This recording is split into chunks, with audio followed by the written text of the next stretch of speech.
Kage Casey, offensive lineman for Boise State. How you doing, Kage? I'm doing good. Thanks for having me on the show. Oh, yeah, no doubt. Obviously a big year for you guys last year.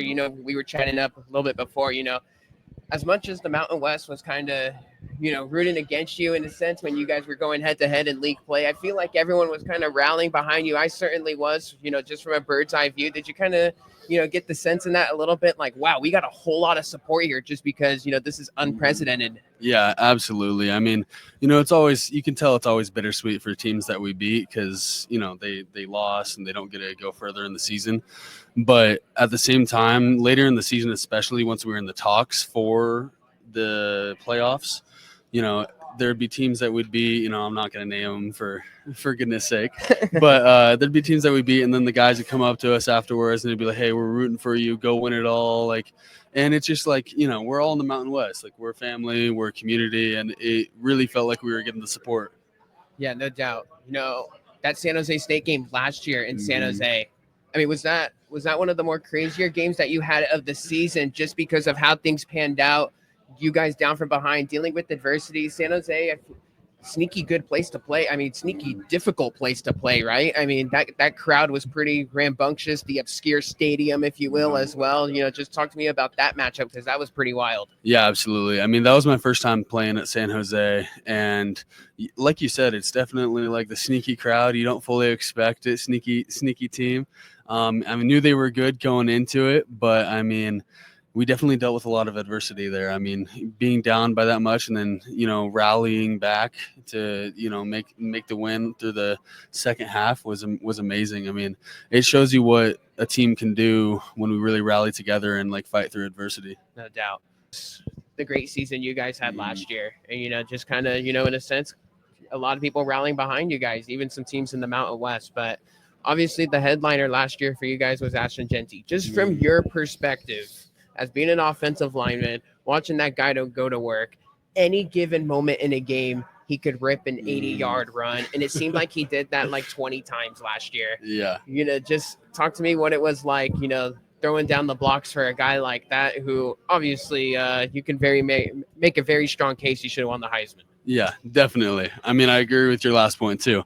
But I mean, Ashton's a different breed. I mean, you see all these college football players, guys in the Mountain West, guys in any conference, and then you look at Ashton and you see his work ethic, and it is second to none.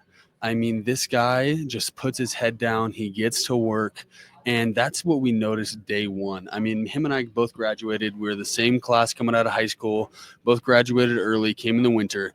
And I mean, just the amount of work that I saw him put in compared to every other person on the entire team. And that didn't stop. He got his All-American honors after his sophomore year. He got his all conference honors. But that didn't stop him. He wanted more and more. And that's what we saw last year. I mean, I would see him over the summer with the running backs every single day after every single workout, after they've already done extra drills, going out and doing more while it's still 100 degrees outside in the middle of the day. I mean, you just see the amount of work that he puts in and the amount of work that he forces other people to put in, because if they don't put the work in, he won't let them play. And that's the type of person Ashton Jeanty is, and he deserves everything that was given to him. And from that, going into season, those huge 80-yard runs, every single hole that he hit in perfect timing. I mean, this guy knows football like the back of his hand. I mean, he can read the field in a split second, hit any hole. I mean, it's just amazing to see him run. Have you got a chance to chat with him now that he's in Vegas since you've come out here, or is that TBD right now? No, I haven't gotten a chance to see him yet since I've been out here. We were a little busy yesterday with golf. Fair enough. Yeah, I know. That was I wouldn't say trending on Twitter, but that was definitely out there on the spaces. Everyone's probably going code red that Ashton Jeanty isn't here, but let me tell you, just from someone that's been looking at the Mountain West for some time now, Malik Sherrod is really good, upperclassman from Fresno State. Sire Gaines, I think, is just a hidden gem. That this guy, the fact that he's only, I don't even know, he's 18 years old. I mean, like freshman, got his season cut short. I mean, you guys are really set for a big time day on the run again this year. Yes. Based on that production. Yes, absolutely. I mean, just like you were saying, I mean, we got a really good running back room coming back in.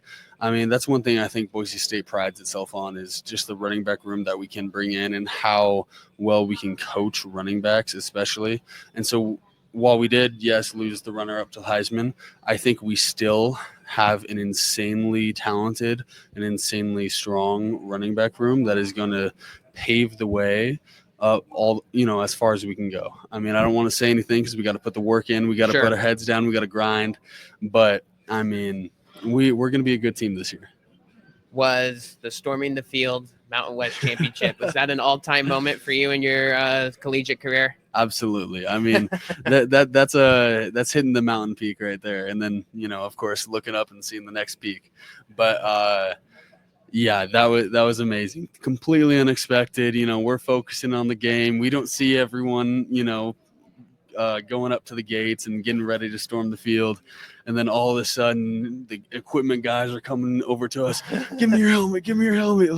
Like they don't want anything taken by fans. But it was an amazing moment. Did you expect it to get to as crazy as the field goal post in the river a couple miles away? Absolutely not. No, that was a surprise. Fair enough. Everyone's talking about your offense and, what you guys bring back on the offensive line. By the way, a banged up unit for you guys last year, and you guys bring a lot back. Your ground attacks be really good, but Maddox Matson, I thought for a junior and a guy that won the starting job last year, I thought had compiled some great fourth quarter drives for you guys, in particular at UNLV in a low scoring grudge match. Talk to me about his development. You're in the room every day with him.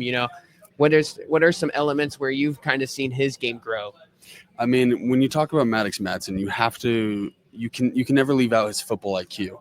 I mean, this is the type of guy who spends hours every single day in the film room, and he knows the field. He knows every single defense, what to expect. I'll make a call out to the nickel who I think is blitzing, and he'll just completely veto it. He'll be like, no, the Mike linebacker is blitzing, and he is absolutely right every single time he changes the call. And, I put my full trust in him. I think that's a huge part where his development continues to just thrive and grow every single day and every year, as we can see. I think it's going to be a massive step up from last year, like it was the year before. But I think his football IQ is, it's next to none. Just talk to me about, just this defense as well. Defense returns a lot. You got plenty of guys that are on the list for some accolades along with yourself.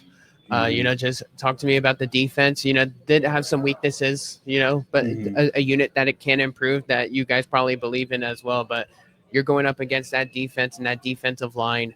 What's in store for the Bronco defense? Ooh, I mean, when I think of our defense, I just think energetic. I mean, these guys, every single play, you just don't know where you're going to get. They have gotten to a point where they can hide their blitz patterns so well. And that's sort of like where I was saying, hey, I'm going to go out to the nickel. Maddox like, no, you don't see the full picture. You don't see the full picture. Go in. And he's right. But, I mean, our defense has taken a huge step up this year with how well we can hide our blitzes, with just athleticism and as a whole. Coach Hilger, our strength coach, has done an amazing job making us the fastest team. And, I think our defense is going to shine this year. Your schedule this year, obviously an intriguing one. You're at Notre Dame. That's kind of the one that's kind of circled on, the big non-conference game for you guys. But, you're going to be going into the humidity in week 1 at South Florida. I know you got a taste of that last year in Statesboro versus Georgia Southern. Just talk to me about, before you head into the Mountain West schedule, your non-conference slate a little bit, because you're kind of flying all over the place, several time zones, and I think you got an App State team coming into town as well. Yes. Just talk to me about the calm before the Mountain West games, but it's not really calm because you guys got yourself a challenge in front of you. Yeah, definitely not calm. But I mean, when it comes to non-conference games, it's always hard because they're not teams that you usually go against. And so you really have to pick out which games to watch of theirs because, you're also watching guys who you don't go against. So you're like, okay, this offense is sort of most similar to ours. We'll watch how their defense plays against them. And especially for South Florida, we're the first game of the year. We've changed up some stuff. They've changed up some stuff. And so it's always first 2 quarters are always going to be unpredictable a little bit. But I'm looking forward to it. I mean, it's always fun to, travel. We've headed to the South 3 years in a row now. And I'm really looking forward to it. It's going to be great. Like I was saying, unpredictable at times, but I always love the non-conference games. Yeah, I know, right? Just, outside the ordinary, little obscure places you've never been, hostile environments. I mean, that's, and, you guys got the game at Notre Dame, and that one, if you guys, want to be where you want to be like you were last year, that's going to be kind of like the game like Oregon last year for you guys, right? Where, you guys are going to want to put on a good performance on the road in a hostile environment. Before the CSU guys, give me come on, Spencer Danielson, your head coach. Just he's amazing, awesome. Talk to me about him very briefly. I mean, an absolutely amazing guy. When you talk about just a genuine person in life, he's that guy. When you talk about someone who's never fake, who's always going to be themselves, who loves Jesus and is not afraid to say it. You walk into his office, you see his Bible, his journal on his front desk, and he's unapologetic for it. And, outside of even that, just the genuineness that he brings to the team, that we know exactly who we're going to get every single day. He always comes with a smile on his face. He always brings the energy, even when, he just had a son born like a month ago, and he's not getting sleep, but he still brings the juice every single day. And awesome. I can't thank him enough for that. That's awesome. Well, Kage Casey, offensive lineman for Boise State. Best of luck this season.